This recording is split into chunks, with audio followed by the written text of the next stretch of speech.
अस्सलाम वालेकुम मेरी जान। तो मेरे बेटे आज हमने करंट इलेक्ट्रिसिटी के कुछ न्यूमेरिकल प्रॉब्लम सॉल्व करने हैं। कुछ क्या मतलब मेरा बेटा इसमें जितने भी हैं कोशिश करेंगे कि इस लेक्चर में वो पूरे हो जाएं। बहुत आसान न्यूमेरिकल है।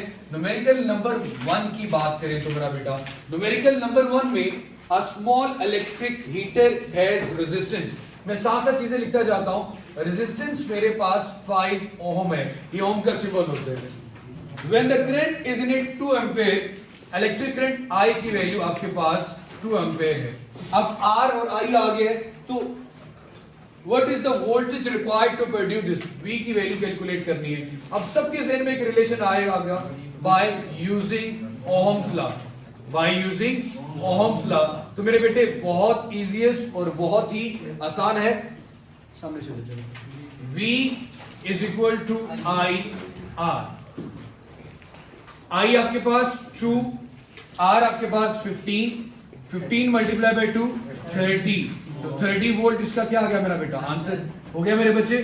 अब न्यूमेरिकल 2 की तरफ आए। If a potential difference 10 volt is maintained, मैं सबसे पहले न्यूमेरिकल नंबर 2 की जो स्टेटमेंट में गिवन चीजें हैं वो साथ साथ लिखते जाएं। V आपके पास कितना है मेरा बेटा? 10 volt. 10 volt is maintained across a 1 meter length of the wire। Wire की लेंथ आपके पास कितनी है? 1 मीटर। Having resistance 3.1। अब लेंथ भी लिख लो, अभी आपको पता चल जाएगा। रेजिस्टेंस आपके पास कितनी आ रही है मेरी जान? 3.1 ohm. What is the current in the wire? तो आपको अगर I की वैल्यू कैलकुलेट करनी है अकॉर्डिंग टू ओम्स लॉ देख लो तो लेंथ का कोई लेना देना नहीं, इसी से कोई फर्क नहीं पड़ेगा। You have to calculate I V is equal to I R। R का फैक्टर मल्टीप्लाई और इधर अभी क्या होगा? डिवाइड।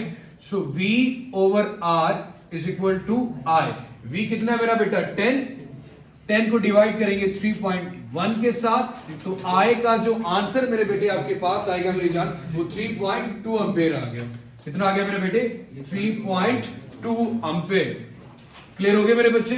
ये दोनों न्यूमेरिकल नंबर 1 और न्यूमेरिकल नंबर 2 क्लियर है मेरा बेटा? न्यूमेरिकल नंबर 3 की तरफ तशरीफ लाएं।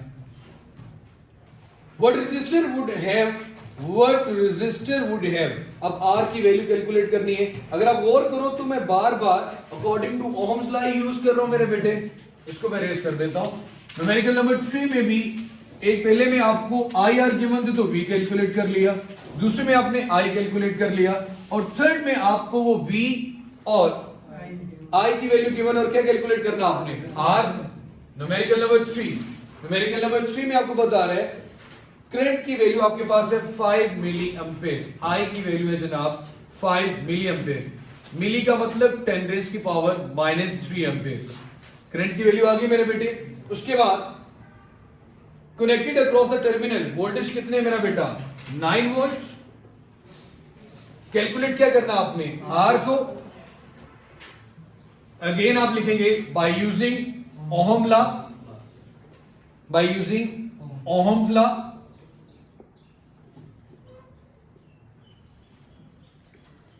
V is equal to I R। R क्या आ रहा है मेरा बेटा आपके पास? V over I is equal to R। V कितना आपके पास? 9। I की वैल्यू कितनी है? 5 मल्टीप्लाई बाय 10 रेज़ की पावर -3। आसान वे में 10 की पावर -3 ऊपर जाके क्या होगी? 10 की पावर +3। 9 मल्टीप्लाई बाय 10 रेज़ की पावर 3 डिवाइडेड बाय 5। ये क्या आएगा? 9000। 10 की पावर 3 का मतलब 1000 ही होता है। 9000 को डिवाइड करें आप 5 पे तो आंसर आपके पास जो रेजिस्टेंस का आ जाएगा मेरा बेटा वो बनेगा मेरी जान 600 ओम।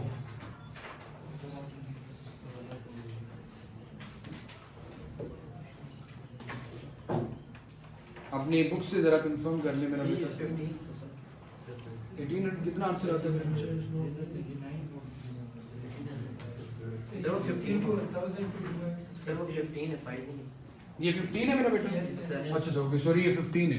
तो 9000 को 15 पे फिर डिवाइड करें तो 600 आ गया मेरे बेटे। 600 ओम। अगर 5 होता तो फिर क्या होता मेरा बेटा? 9 जो याद है। क्लियर हो गया मेरे बच्चे? आंसर गलत नहीं आया, हमने यहाँ पे वैल्यू गलत लिखी थी, मतलब वैल्यू गलत नहीं, हम 5 को 15 को 5 समझ बैठे। नेक्स्ट है मेरे बेटे न्यूमेरिकल नंबर 4, इसको रेज कर दो मेरे बेटे। इसमें क्या है, दो रेजिस्टर, तीन रेजिस्टर हैं और तीनों को कनेक्ट किया गया है पैरेलल। अब जरा मेरा बेटा इसको मैं रेज करता हूं, और ये न्यूमेरिकल बहुत आसान है, लेकिन एक चीज याद रखना, जितना पूछा जाए आंसर भी उतना ही करना होता है। तीनों रेजिस्टर्स को पैरेलल में कनेक्ट किया गया, R1 R2 R3 पैरेलल में है। इन पैरेलल कॉम्बिनेशन आप सबको ये बात पता होनी चाहिए, क्या डिफरेंट है क्या सेम है। वोल्टेज की वैल्यू सेम होती है लेकिन करंट की वैल्यू डिफरेंट होती है। मेरे बच्चे R1 है आपके पास 250 ओम, 250.0 ओम लिखा होता तो 250 ओम ही हुआ ना मेरे बच्चे। R2 है 150 और R3 है 350। सबसे पहले तो आपसे इक्विवेलेंट रेजिस्टेंस पूछी गई होगी, कनेक्ट किया गया 24 वोल्ट की बैटरी से, V is equal to 24 volt, 24.0 से कोई फर्क नहीं पड़ता, सिर्फ कंफ्यूज करने के लिए सब चीजें। Find the total current supplied by the battery. आपसे उसने यही पूछा है कि आप भाईजान मुझे ये बताओ टोटल करंट क्या होगा। सबसे पहले आप अपने आंसर को मजीद खूबसूरत करने के लिए कहेंगे कि in parallel combination of resistors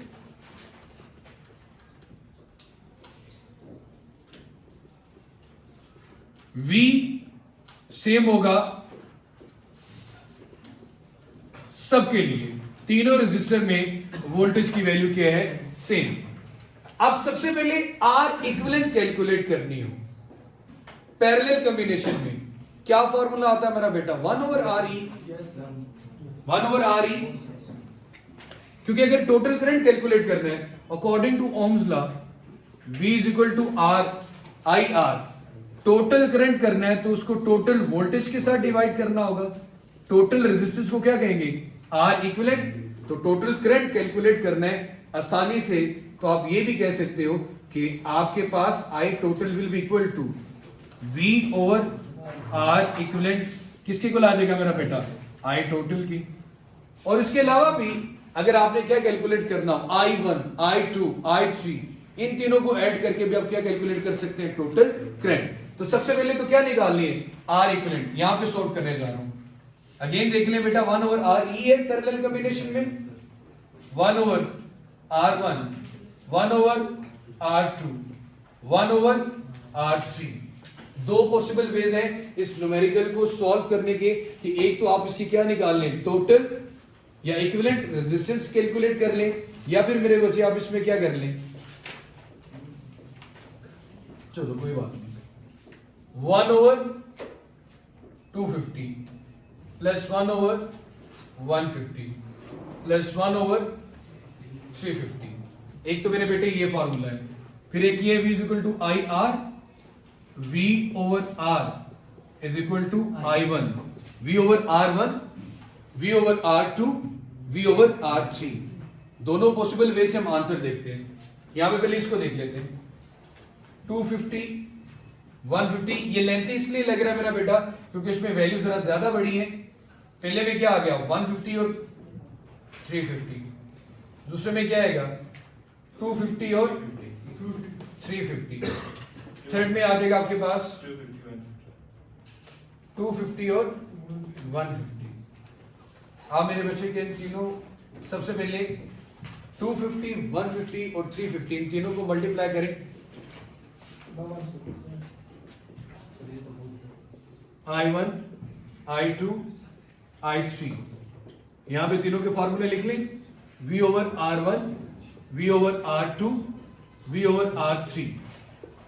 ये सबसे आसान मेथड लग रहे हैं, उसमें डिफिकल्ट लगेगा, थोड़ा टाइम ज्यादा लगता है। V कितना है आपके पास, 24, R1 कितनी है आपके पास, 250, 24 को 50 पे 250 पे डिवाइड करें, 0.096, यहां पे लिख लो मेरा बेटा इसका आंसर 0.096 एम्पेयर। अब वोल्टेज को R2 पे डिवाइड करें, मतलब कि 24 को 150 पे डिवाइड करें, कितना आंसर आता है, 0.16, 16 एम्पेयर। अब V को मतलब 24 को 350 पे डिवाइड करें 0.06 एम्पेयर। ये आसान है। अब इन तीनों को क्या कर देंगे, at I is equal to I1 I2 I3 0.096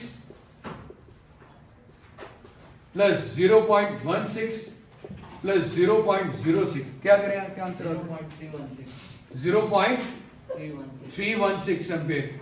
check करें अपनी बुक से, मेरा बेटा आंसर ठीक है आपका? ठीक हो गया मेरे बच्चे? इसमें जरा डिफिकल्ट हो जाएगा, उस वे में कैलकुलेट करना हमारे लिए क्या है, आसान। आप दोनों मेथड ही अडॉप्ट कर सकते हैं। अगर ऐसे करेंगे, भाई आप सबको पता है कि करंट की वैल्यू क्या होती है, डिफरेंट। I1 निकाला, I2 निकाला और I3 निकाला, टोटल करंट निकाल लिया, और उसने हमसे पूछा भी क्या है, टोटल करंट। क्लियर हो गया मेरे बच्चे?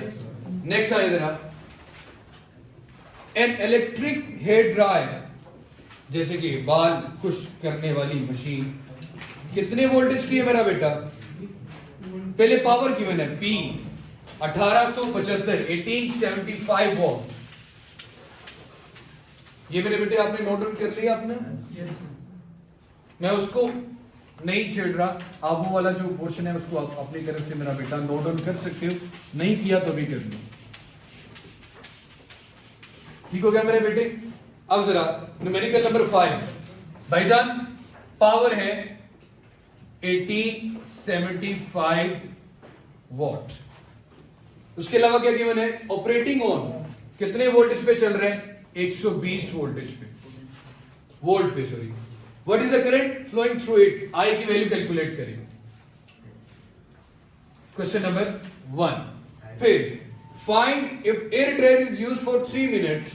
अगर इसको आपने if 3 is equal to 3 minute, 3 minute को सबसे पहले किस में कन्वर्ट करेंगे, सेकंड में। 3 मल्टीप्लाई बाय 60 सेकंड कितना आएगा, 180 सेकंड। टाइम आ गया 3 सेकंड के लिए। अगर आपने इस्तेमाल किया तो एनर्जी की कंजम्पशन ही पूछ रहा होगा, how much energy it is consumed, इसने कितनी एनर्जी कंज्यूम की। सबसे पहले बड़ा आसान सा फॉर्मूला, पावर वोल्टेज और करंट का क्या होता है, P is equal to V I. I calculate करना है तो P और V दोनों आपस में रेशियो ले लेंगे। P कितनी है मेरा बेटा, 1875 डिवाइडेड बाय 120, कितना करंट आ गया मेरे बच्चे, 15.6 एम्पीयर, ये आ गया। अब आपने एनर्जी कैलकुलेट करनी है। पावर का फार्मूला होता है W/T। W किसको रिप्रेजेंट करता है, एनर्जी को। नीचे क्या आ गया, टाइम। पावर आपके पास है, पावर टाइम के साथ मल्टीप्लाई होगी तो किसका यूनिट आ जाएगा, या क्या चीज आ जाएगी, एनर्जी। पावर कितनी है 1875 मल्टीप्लाई बाय टाइम कितना है 180 सेकेंड। क्या आंसर आया मेरा बेटा एनर्जी का, 337.755 7 यूनिट क्या आ जाएगा मेरा बेटा, जॉल। एनर्जी है तो यूनिट क्या आएगा मेरे बेटे, जॉल। क्लियर हो गया मेरे बेटा? न्यूमेरिकल नंबर 6 रेस कर दो बेटी, इसको कर दो भाई।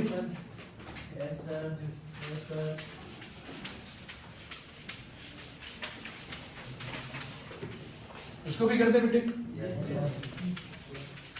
Numerical number 6,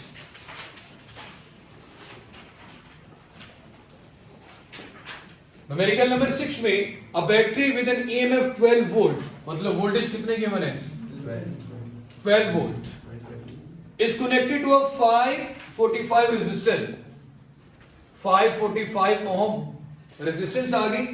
How much energy is dissipated in the resistor? T की वैल्यू कितनी है 65 सेकेंड, कितनी एनर्जी डेसिपेट हुई। V है, R है, T है, V है, R है, T है। इसी एनर्जी के फॉर्मूले को कैसे आप इसमें चेंज ला सकते हो। एनर्जी क्या होती है मेरा बेटा, V is equal to W/Q, excuse me उनको खड़ा कर दे। V is equal to W/Q, W किसको रिप्रेजेंट कर रहा है, एनर्जी को। Energy divided by Q is equal to V। E किसके को लगे, आपकी आसानी के लिए दोबारा डेरिवेशन करना हो। इलेक्ट्रिक करंट होता है Q/T, तो Q की जगह पे क्या आएगा IT, Q की जगह पे क्या आएगा मेरा बेटा IT। मैंने Q की जगह पे लिख दिया IT और V। अब मेरे पास करंट नहीं है तो मैं अकॉर्डिंग टू ओम्स लॉ जानता हूं V किसके इक्वल होता है, आई आर के। V ओवर V भी है R भी है, तो I को V और R के फॉर्म में लिख दिया, V ओवर R आ जाएगा।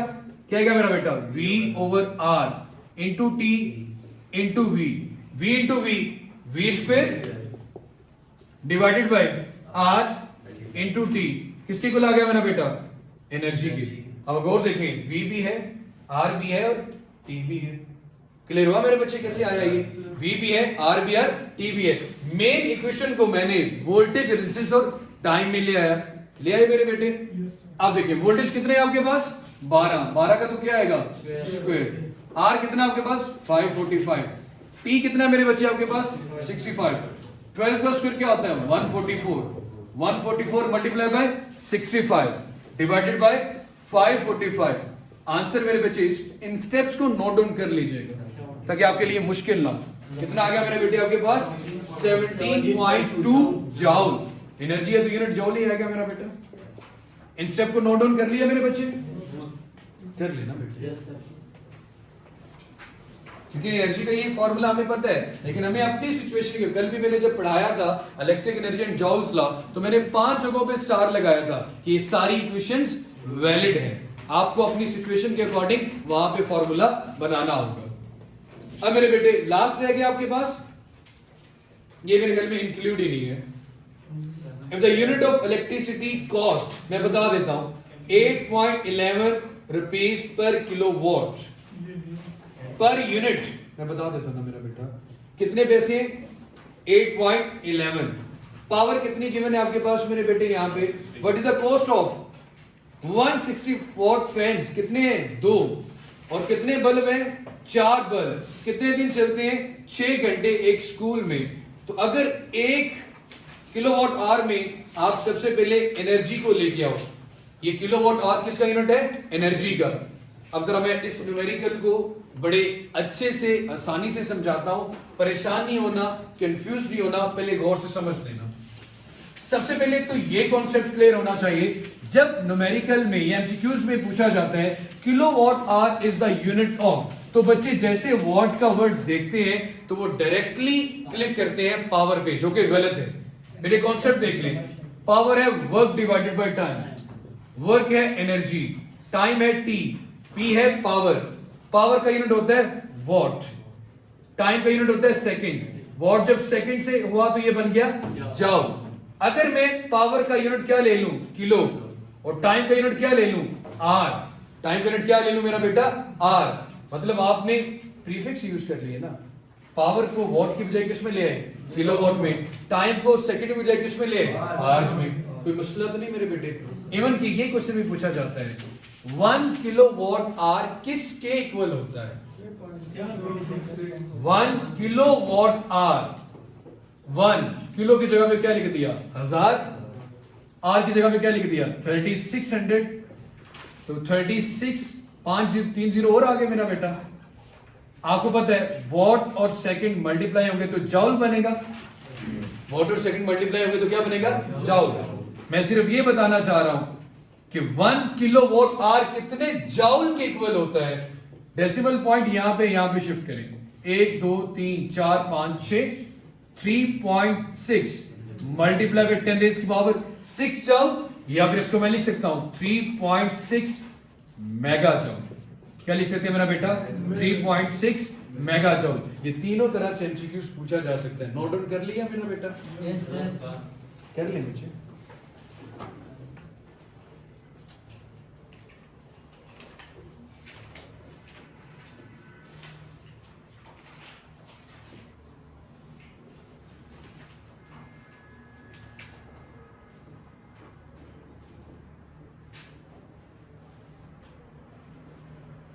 जी जनाब, ये क्लियर हो गया मेरा बेटा।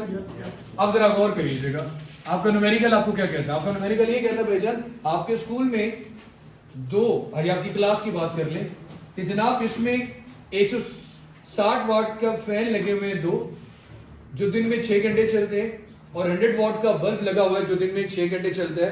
तो अगर बिजली के 1 यूनिट की प्राइस 1 किलोवाट आवर जब एनर्जी इस्तेमाल करते हो, तो अगर वो 8.11 रुपए है, तो टोटल महीने का बिल पूछा गया मेरा बेटा। डेफिनेटली 30 डेज के लिए आप ये देख लेते हैं कि यार एक दिन में what is the cost of running ना। उन्होंने ये बताया कि एक दिन के लिए बताएं, 2 दिन के लिए बताएं। हम सिर्फ 6 आवर्स की ड्यूरेशन निकालते हैं कि 6 घंटे में कितने पैसे इस बिल के बनेंगे। 6 घंटे अगर मैं दिन में 2 पंखे और 2 बल्ब चला रहा हूं जिनकी पावर मुझे पता है, और मुझे ये भी पता है कि अगर इतनी एनर्जी 1 किलोवाट आवर एनर्जी इस्तेमाल करते हैं तो उस पर 8.11 रुपया बिल आएगा।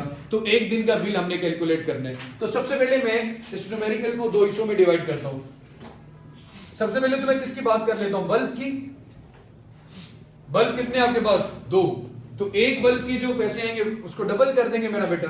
सबसे पहले मेरे बेटे पावर कितनी है बल्ब की, 160 नहीं है, 100 वॉट के बल्ब है। फैन 160 का।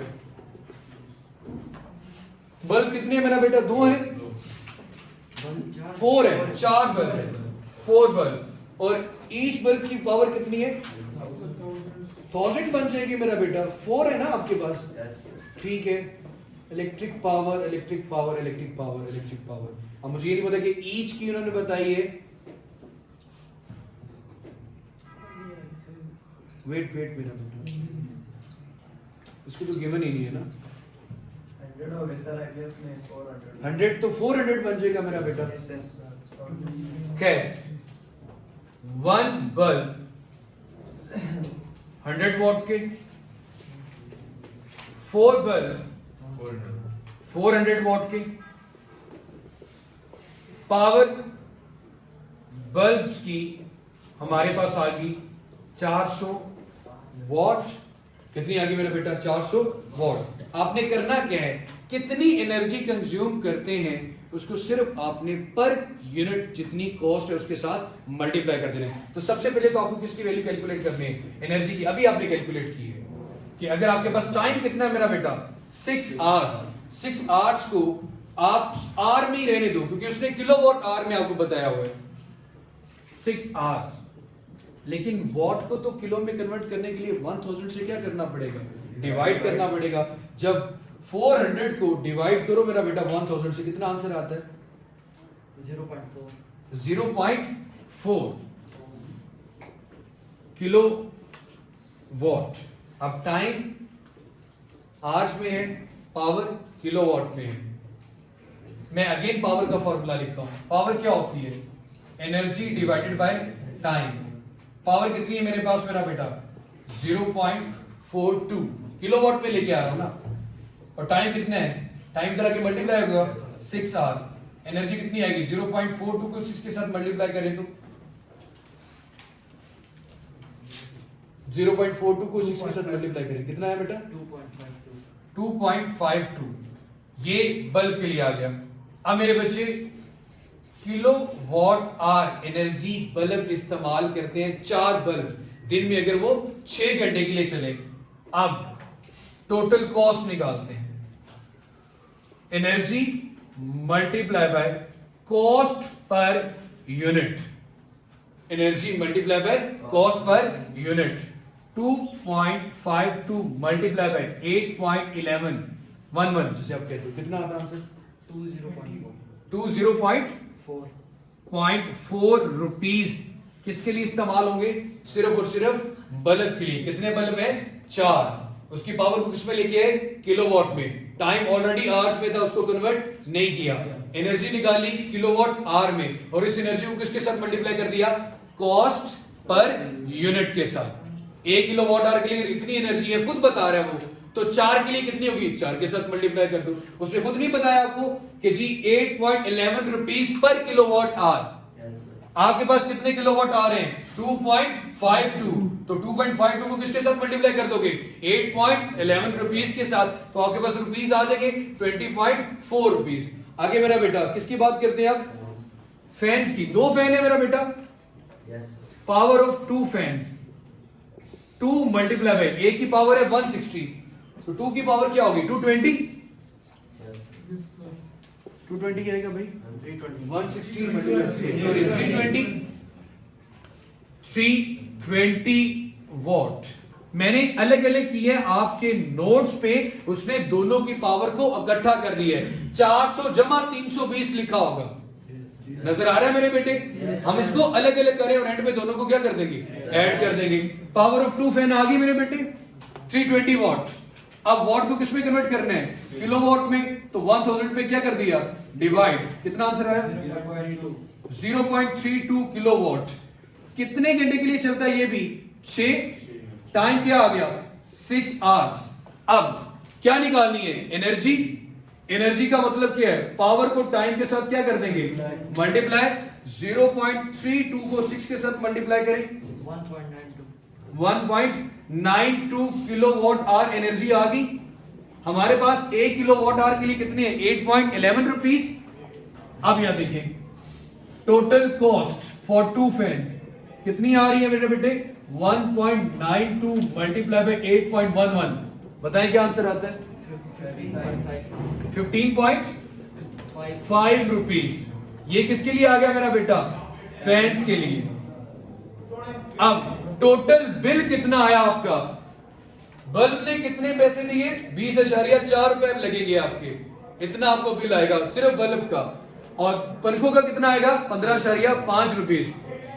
ऐड करें टोटल कॉस्ट आर बिल भी कह सकते हैं 20.4 प्लस 15.5, कितना आंसर है बेटे 35.9 रुपीस। यही आंसर है मेरे बच्चे। उन्होंने एग्जैक्ट 30.35 लिखा हुआ है, हमारा 35.9 आ रहा है। कोई इश्यू, अगेन बता देता हूं आपके नोट्सों में उन्होंने सिर्फ ये किया हुआ है कि 2 बल्ब है, दोनों की पावर 320 आ गई, 4 बन के दोनों की पावर 400 आ गई। 400 प्लस 320 किया तो 720 और उसको किस में कन्वर्ट कर दिया किलोवाट आवर में। टाइम दोनों का 6 आ रहा है तो 6 घंटे ही रखा, तो एक ही फॉर्मूला में आपने पावर निकाली, total I 4.32 kilowatt hour energy, और उसको किसके साथ मल्टीप्लाई कर दिया आपने रुपीस के। तो मैंने इसको क्या किया अलग अलग। इसके अलावा आपकी फ्रिज आ जाए, इस्त्री आ जाए, कुछ भी आ जाए, सबकी अलग अलग कॉस्ट निकालो, एंड पे दोनों को क्या कर दो ऐड कर दो। चले मेरा बेटा अपना ख्याल रखिएगा, कल अगेन मुलाकात होती है। अल्लाह हाफिज़।